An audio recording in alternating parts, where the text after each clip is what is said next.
Bonjour, ici Marie Madec.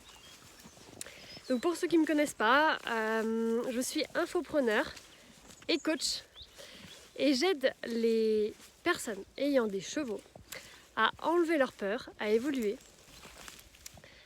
à gérer leurs émotions dans le but de pouvoir monter leurs chevaux. Donc monter leur cheval en toute sécurité, monter leur cheval en totale liberté. Donc en fait, je leur apprends comment communiquer avec leur cheval, comment mettre un langage commun, comment est-ce qu'un cheval apprend. Je leur apprends comment gérer les émotions de leur cheval, donc comment sécuriser leur cheval. Et aussi, bien sûr, du coup, à gérer leurs propres émotions, leur peur, leur colère, leur tristesse, etc. afin que les personnes puissent vraiment monter leur cheval en totale liberté, donc sans outils.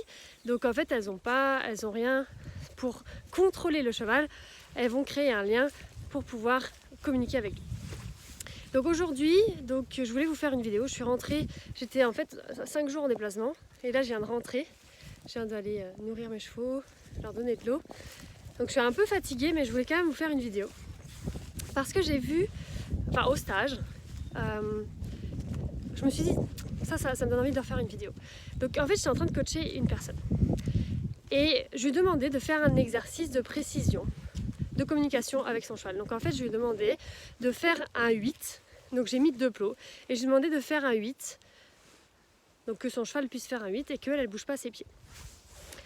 Et en fait, ce que j'ai vu, c'est qu'elle avait tendance à, quand son cheval allait soit un petit peu trop loin du plot, soit qu'il commençait à sortir finalement du 8. Donc on imagine un 8, on regarde en fait en hauteur.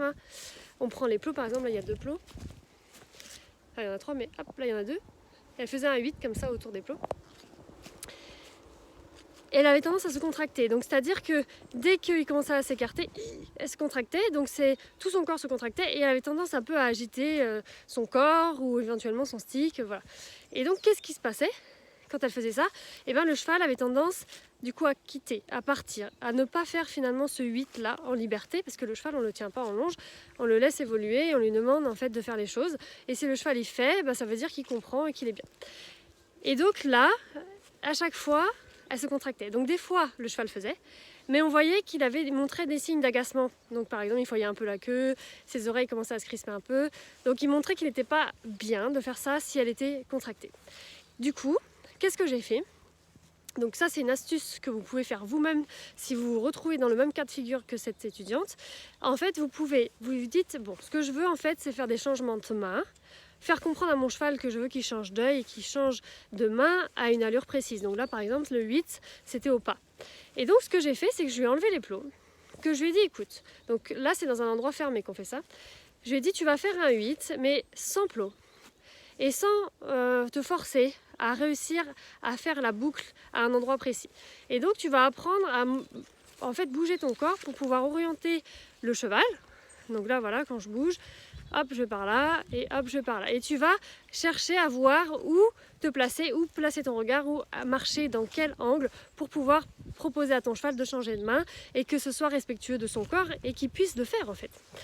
Et du coup, hop, elle s'est mise, donc j'ai enlevé les plots, elle s'est mise en liberté avec son cheval et elle lui a demandé au fond du manège de marcher au pas et hop, elle coupait la route. Dès que le cheval regardait, elle faisait une pause et elle lui indiquait comment rechanger de côté. Et en fait, elle n'a jamais contracté son corps parce qu'elle se rendait bien compte que quand elle coupait la route et que le cheval continuait à marcher, c'est qu'en fait, elle n'avait pas coupé la route avec le bon angle et du coup, elle se redécalait jusqu'à que tac, le cheval la regarde parce que c'est exactement l'endroit où l'inclinaison du corps qui marchait et hop, elle changeait pour pouvoir après réussir à faire la boucle. Et du coup, elle a fait ça plusieurs fois jusqu'à prendre confiance en elle. Le cheval, lui, qu'est-ce qui s'est passé? Qu'est-ce qui se passe quand on travaille un cheval et qu'on n'est pas contracté, même quand on est dans des objectifs précis? Le cheval commence à prendre du plaisir, il a commencé à se détendre et le cheval après a été vraiment beaucoup plus connecté. En fait après, elle pouvait même plus s'en séparer. Il était vraiment tout le temps avec elle, Donc voilà, donc ça améliore la connexion. D'être pas contracté, ça améliore la précision et la communication. Donc voilà, donc j'espère que ça peut vous aider. À bientôt!